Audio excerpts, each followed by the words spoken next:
నూతనంగా ఏర్పడే రాష్ట్రం పేరు మార్చిరు. హైకోర్టు బెంచి హైకోర్టు బెంచి ఈ అంశం కూడా మార్చడం జరిగింది. సో ఈ అంశాలపైన అంగీకారం కుదరలేదు. ఇరు ప్రాంతాల నాయకుల మధ్య ఏకాభిప్రాయం కుదరనటువంటి అంశముగా మనం దీన్నే గుర్తుపెట్టుకోవాలి అని చెప్తున్నా. ఓకేనా? రైట్గా పోతే సవర్ణలు ఏ అంశాలకు చేపట్టినారు, ఏ అంశాలకు సవర్ణలు చేపట్టినారు అని చెప్తున్నా. సవర్ణలు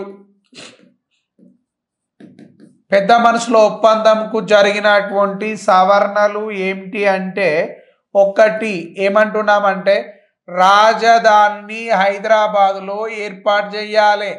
ఆంధ్రోని కన్నంతా హైదరాబాద్ మీదనే. ఆ రాజధానిని ఏది ఏర్పాటు చేయాలన్నారంటే హైదరాబాద్లో రాజధానిని ఏర్పాటు చేయాలి అని చెప్పినారు. దేన్ని ఏర్పాటు చేయాలి?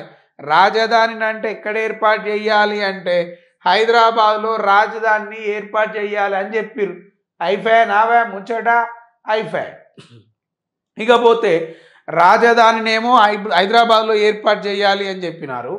నెక్స్ట్ ఇంకేమన్నారు అంటే రెండో అంశం ఏమంటున్నారు అంటే రాబోయే ఎన్నికలు అంటే 1957లో ఎలక్షన్స్ జరగాల.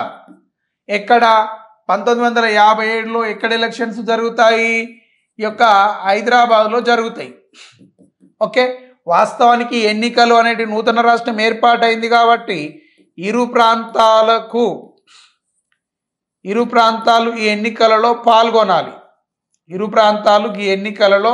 పాల్గొనాలి. కానీ వీళ్ళేం చేసిరు అంటే ఈ ఎన్నికలు ఇరు ప్రాంతాలకు వర్తింప చేయకుండా ఎవరికి వర్తింప చేస్తాము అని చెప్పినారు అంటే ఇవి ఓన్లీ తెలంగాణ ప్రాంతానికే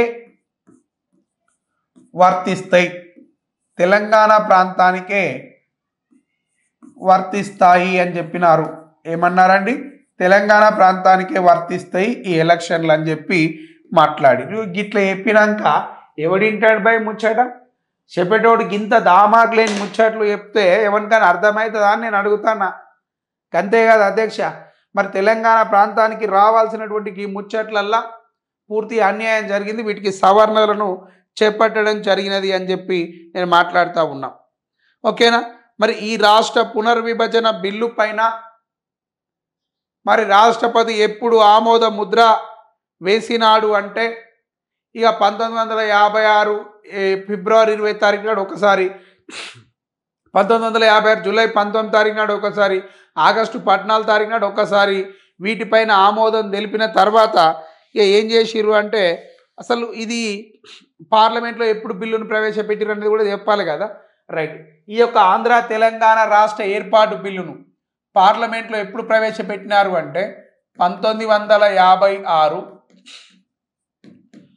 ఆగస్టు 10వ తేదీన బిఎన్ దాతర్ అనే వ్యక్తి, ఏం పేరు మంచిగుందేమో ఆయన పేరు, బిఎన్ దాతర్ అట. ఈయన హోంశాఖ సహాయ మంత్రి. ఏమంటున్నామండి? హోంశాఖ సహాయ మంత్రి ఎవరు అంటే బిఎన్ దాతర్. ఏం పేరు అంటున్నా? హోంశాఖ సహాయ మంత్రి బిఎన్ దాతర్ అని చెప్పి పిలుస్తున్నా. ఓకే, ఈయన పార్లమెంటులో బిల్లును ప్రవేశపెట్టినాడు అంటున్నా. బిఎన్ దాతర్ గారు ఏం చేసినారు అంటున్నా? పార్లమెంటులో బిఎన్ దాతర్ గారు బిల్లును ప్రవేశపెట్టాడు. ఏ బిల్లు ప్రవేశపెట్టాడు? ఈ యొక్క ఆంధ్ర తెలంగాణ ప్రవేశపెట్టారు. ఏ బిల్లు అంటున్నా? ఈ యొక్క ఆంధ్ర తెలంగాణ ఏర్పాటు బిల్లును. అదే ఏ రాష్ట్రంగా ఏర్పాటు కాబోతుంది? ఆంధ్రప్రదేశ్ రాష్ట్రంగా ఈ యొక్క ఏర్పాటు బిల్లును ఈయన పార్లమెంటులో ప్రవేశపెట్టినాడు. మరి దీనిపైన రాష్ట్రపతి ఎప్పుడు ఆమోద ముద్ర వేసిండు? దీనిపైన రాష్ట్రపతి ఎప్పుడు ఆమోద ముద్ర వేసిండు అంటే 1956 ఆగస్టు 31న. ఎప్పుడు అంటున్నా? 1956 ఆగస్టు 31వ తేదీన రాష్ట్రపతి బాబు రాజేంద్ర ప్రసాద్ ఏమంటున్నా? రాష్ట్రపతి బాబు రాజేంద్ర ప్రసాద్ గారు ఈ యొక్క ఆంధ్రప్రదేశ్ రాష్ట్ర ఏర్పాటు బిల్లు పైన ఆంధ్రప్రదేశ్ రాష్ట్ర ఏర్పాటు బిల్లు పైన ఈయన సంతకం పెట్టి ఆమోద ముద్ర వేసిండు. ఎవరు ఆమోద ముద్ర వేశారు? ఈ యొక్క బాబు రాజేంద్ర ప్రసాద్ గారు. ఎప్పుడు ఆమోద ముద్ర వేసిండు అంటున్నా 1956 ఆగస్టు 31 నాడు రాష్ట్రపతి గారు ఆమోద ముద్ర వేశారు. ఈ విధంగా మనకు నూతనంగా ఆంధ్రప్రదేశ్ రాష్ట్ర ఏర్పాటు బిల్లు అనేది ఆమోదించబడ్డది. మరి గిట్లా ఈ బిల్లు ఆమోదించబడితే మరి ఏమైంది సార్ ఈ బిల్లు అని మీకు కూడా డౌట్లు ఉంటాయి కదా, అది కూడా నేను చెప్పాలి కదా, చెప్పకపోతే మళ్ళీ మీరు ఫీల్ అవుతారు కదా.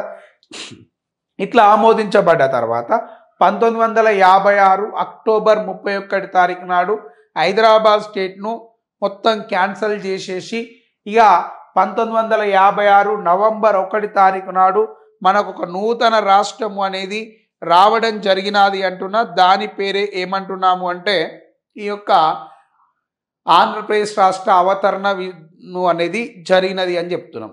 ఓకేనా, రైట్. ఎప్పుడైతే ఈ యొక్క బిల్లు పైన ఆమోద ముద్ర వేసిండో ఇదే రోజున 1956 మంచిగా రాయి 1956 ఆగస్టు 31 నాడు హైదరాబాద్ రాష్ట్ర రాజు ప్రముఖ్గా ఎవరు కొనసాగుతున్నారు? హైదరాబాద్ రాష్ట్ర రాజు ప్రముఖ్గా ఎవరు కొనసాగుతున్నారు అని చెప్పి నేను అడుగుతున్నా.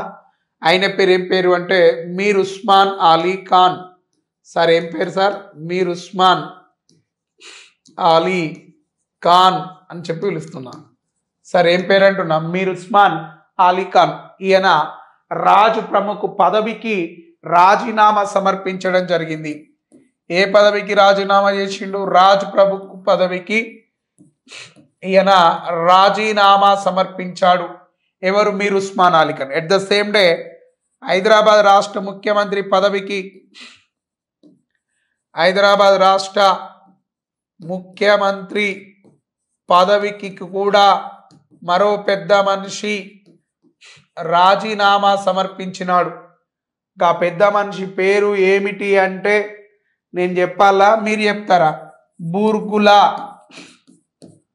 బూర్గుల రామకృష్ణ రావు. ఏమడాడు? తెలంగాణ వాడా? గట్నేనా మాట్లాడితే? బూర్గుల రామకృష్ణారావు గారు ముఖ్యమంత్రి పదవికి రాజీనామా సమర్పించాడు. ఎప్పుడు అంటున్నా?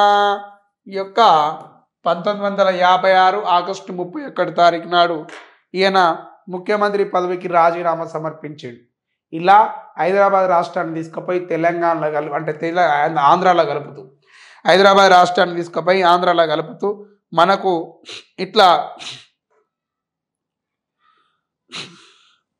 హైదరాబాద్ రాష్ట్రాన్ని తీసుకుపోయి ఆంధ్రాలో కలుపుతూ ఇలా నూతన రాష్ట్రానికి తెరలేపినారు. సందర్భం ఫలితమే 1956వ సంవత్సరం నవంబర్ 1 నాడు ఏమంటున్నా? 1956 నవంబర్ 1న నూతన రాష్ట్రము అనేది ఆవిర్భవించింది. ఆ నూతన రాష్ట్రం పేరే ఏమంటున్నాము అంటే ఆంధ్రప్రదేశ్. ఏమంటున్నా? ఆంధ్రప్రదేశ్ అని చెప్పి పిలుస్తున్నా. నూతన రాష్ట్రంగా ఏర్పాటైంది అంటున్నా? ఆంధ్రప్రదేశ్ అనేది ఏర్పాటు అవ్వడం జరిగింది. 1956 నవంబర్ 1 నాడు ఆంధ్రప్రదేశ్ రాష్ట్రం అవతరించింది. అందుకే నవంబర్ 1ని మనం ఏమంటాము అంటే ఏపీ ఫార్మేషన్ డే అని చెప్పి పిలుస్తాం. ఏమంటాం సార్? ఏపీ ఫార్మేషన్ డే అని చెప్పి పిలుస్తున్నాం. దేనిని? 1956 and 1st November called as AP Formation Day. Okay, declared by central government. Okay, done. ఇకపోతే మరి ఈ ఆంధ్రప్రదేశ్ అవతరణను ఉద్దేశిస్తూ దాశరథి రంగాచార్యులు ఒక గేయాన్ని రాసిండట. ఎన్నాళ్ళ స్వప్నం ఇది అని చెప్పి ఒక గేయాన్ని రాయడం జరిగింది అంటున్నా. రైట్. ఈ యొక్క ఆంధ్రప్రదేశ్ రాష్ట్ర ఏర్పాటును ఉద్దేశించి దాశరథి రంగాచార్యులు ఏం రాసిండు అంటే ఎన్నాళ్ళ స్వప్నమిది అనే ఒక గేయాన్ని రాసిండు అంటున్నా. ఇది ఆంధ్రప్రదేశ్ అవతరణకు సంబంధించినటువంటి అంశాలు. ఈ ఆంధ్రప్రదేశ్ రాష్ట్ర ఏర్పాటు ప్రక్రియ ఈ విధంగా మనకు ముగిసినది అని చెప్పి నేను మాట్లాడుతూ ఉన్నాను. ఓకేనా, రైట్. ఇకపోతే ఇప్పుడు ఆంధ్రప్రదేశ్ రాష్ట్ర ఆవిర్భావం తర్వాత మరి ఎన్ని చదరపు కిలోమీటర్ల విస్తీర్ణంలో ఆంధ్రప్రదేశ్ రాష్ట్ర సరిహద్దు నిర్వహించినారు. ముఖ్యమంత్రి ఎవడు, గవర్నర్ ఎవడు, గిట్లని ముచ్చట్లు ఇప్పుడు చూద్దాం. Okay, done.